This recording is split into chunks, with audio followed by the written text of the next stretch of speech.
Context میں ایک آیت ہے سورہ التوبہ کی آیت نمبر 31، اتخذوا احبارہم ورہبانہم اربابا من دون اللہ، یہود و نصارہ نے اپنے علماء کو اور اپنے صوفیوں کو یعنی جوگیوں کو، راہبوں کو رب مان لیا ہوا تھا اللہ کے مقابلے کے اوپر۔ اس آیت کے کانٹیکسٹ میں جامعہ ترمذی میں ایک حدیث ہے اور شیخ البانی اسے سلسلہ احادیث صحیحہ کے اندر بھی لے کے آئے ہیں کہ عدی ابن حاتم جو مشہور فیاض عرب کے حاتم تائی کے بیٹے تھے، وہ مسلمان ہوئے اور کہتے ہیں میرے گلے میں سلیو لٹکی ہوئی تھی، میں نبی الاسلام کی خدمت میں حاضر ہوا، میں نے کہا یا رسول اللہ قرآن میں ایک آیت ایسی ہے جو کھٹکتی ہے میرے دل میں۔ نبی الاسلام نے فرمایا کہ کون سی آیت؟ تو انہوں نے یہی آیت پڑھی، اتخذوا احبارہم ورہبانہم اربابا من دون اللہ، یہود و نصارہ نے اپنے علماء کو اور راہبوں کو اپنا رب مان لیا تھا اللہ کے مقابلے پر۔ تو ان کا یا رسول اللہ ہم نے تو کبھی بھی اپنے علماء کی کوئی پرستش اس حوالے سے نہیں کی۔ تو نبی الاسلام نے فرمایا کیا جب تمہارے علماء اور راہب کسی بات کو حلال یا حرام کہتے تھے اپنی مرضی سے تو تم ان کے فتووں کو مان نہیں لیا کرتے تھے؟ ان کا یا رسول اللہ ایسا ہی تھا۔ فرمایا یہی تو ان کو رب بنانا ہے۔ یعنی نبی الاسلام دوسرے معنوں میں پتہ کیا کہہ رہے تھے؟ اے عدی ابن حاتم، تم نے کر لینا تھا غور کہ احبار اور رہبان کا خدا اور ہے، کتابوں کا خدا اور۔ کیونکہ نبی الاسلام ایک عام آدمی کو کہہ رہے ہیں کہ تو نے کیوں اپنے مولویوں اور اپنے بزرگ بابوں کے فتووں کے اوپر بنیاد رکھ لی؟ تمہیں دیکھنا چاہیے تھا کہ حق بات کیا ہے۔ یہ نبی الاسلام کی بھی تعلیمات ہے کہ مرنے سے پہلے اے مسلمان کر لے اس پہ غور، کتابوں کا خدا اور ہے، بابوں کا خدا اور۔ اگرچہ بابے بھی اسی خدا کے ماننے والے تھے لیکن ان کوالٹیز کے ساتھ نہیں جو قرآن و سنت میں آئی ہیں، بلکہ ان کوالٹیز کے ساتھ جو ان کے بزرگوں نے سکھائی ہیں۔ ہم ان بابوں کو مانتے ہیں جو کتابوں کو مانتے ہیں، یہ بھی ہمارے بابے ہیں، لیکن دیکھیں ہم نے ان کو احترام سے یہاں رکھا ہوا ہے۔ ان کی کتابوں کو آج 1200 سال بعد بھی ہم رسپیکٹ دے رہے ہیں کیونکہ انہوں نے اپنے نبی کے ساتھ غداری نہیں کی، انہوں نے قرآن و سنت کی تعلیمات ہم تک پہنچائی ہیں۔ تو ہم ان بابوں کو مانتے ہیں جو کتابوں کو مانتے ہیں، جو کتابوں کے غدار ہیں ان بابوں کو ہم نہیں مانتے۔ بالکل سیدھی سی بات۔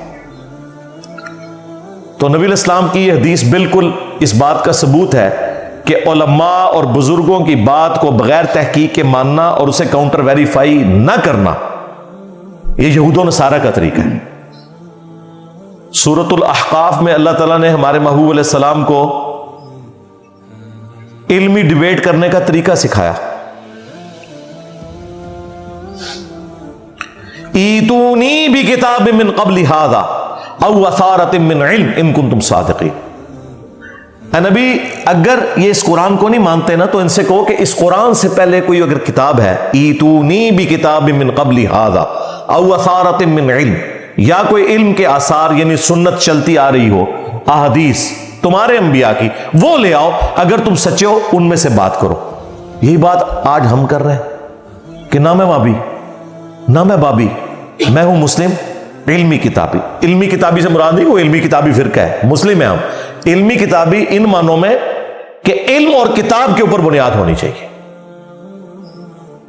اور وہ قرآن کی آیت میں لکھا ہے ایتونی بکتاب من قبل ھذا، کتاب لے آؤ، او اثارۃ من علم، یا کوئی علم کے آثار، علم بھی آ گیا کتاب بھی آ گیا اگر تم سچے ہو۔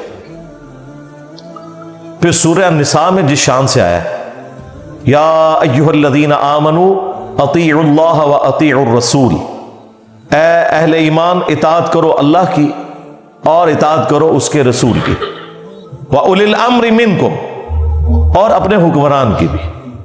لیکن اس کے ساتھ اطاعت کا لفظ نہیں آیا، یہ بتانے کے لیے کہ یہ ایبسولوٹ نہیں ہے، ریلیٹیو ہے۔ کیوں؟ فَإِن تَنَازَعْتُمْ فِي شَيْءٍ فَرُدُّوهُ إِلَى اللَّهِ وَالرَّسُولِ، اگر تمہارا حکمران سے بھی جھگڑا ہو تو معاملے کو پلٹانا ہے اللہ اور اس کے رسول کی طرف۔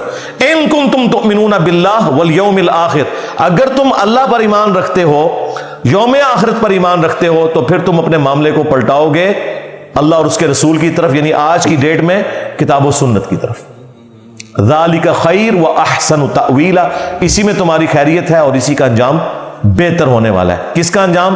کہ اطاعت کرنی ہے اللہ اور اس کے رسول کی، اور اس کے بعد کسی کی اطاعت نہیں ہے جب تک کہ اللہ اور اس کے رسول کی اطاعت کے اندر نہ آ جائے۔ حکمران وقت کی اطاعت بھی ریلیٹو ہے۔ اب مجھے بتائیں، حاکم وقت کی اطاعت اگر ریلیٹو ہے، جس کی بیعت کرنا بھی واجب ہے، اگر وہ خلیفہ راشد ہے، تو بزرگ باب شاہی کوئی نہیں۔ اگر حاکم وقت خلیفہ راشد بھی ہو، آپ اس سے اختلاف کر سکتے ہیں قرآن و سنت کی روشنی میں، فَإِن تَنَازَعْتُمْ فِي شَيْءٍ فَرُدُّوهُ إِلَى اللَّهِ وَرَسُولِهِ، تو سارے بزرگ باب شاہی کوئی نہیں۔ یہ رزلٹ نکلتا ہے کہ نہیں جی؟ قرآن و حدیث کا نچوڑ ہی ہے کہ نبی کے جیسا ہے ہی کوئی نہیں، بابے تھے شاہی کوئی نہیں۔ اگر بابے اللہ رسول کے مقابلے پہ آ جائے، اگر وہ ان کے ساتھی ہیں، پھر ہمارے سروں کا تاج ہے۔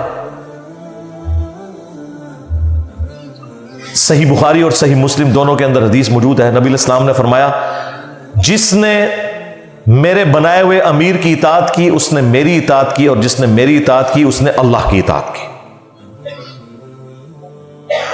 اور جس نے میرے بنائے ہوئے امیر کی نافرمانی کی اس نے میری نافرمانی کی، اور جس نے میری نافرمانی کی اس نے اللہ کی نافرمانی کی۔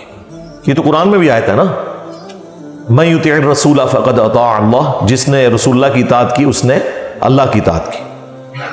اس سے بڑھ کر آیا ہے، قل ان کنتم تحبون اللہ فاتبعونی یحببکم اللہ، اے نبی تم فرماؤ کہ اگر تم لوگ اللہ سے محبت رکھتے ہو تو پھر میری اتباع کرو، یعنی رسول اللہ کی اطاعت محبت کے ساتھ کرو، اسے کہتے ہیں اتباع۔ پھر اللہ بھی تم سے محبت کرے گا اور تمہارے گناہوں کو بھی معاف کر دے گا۔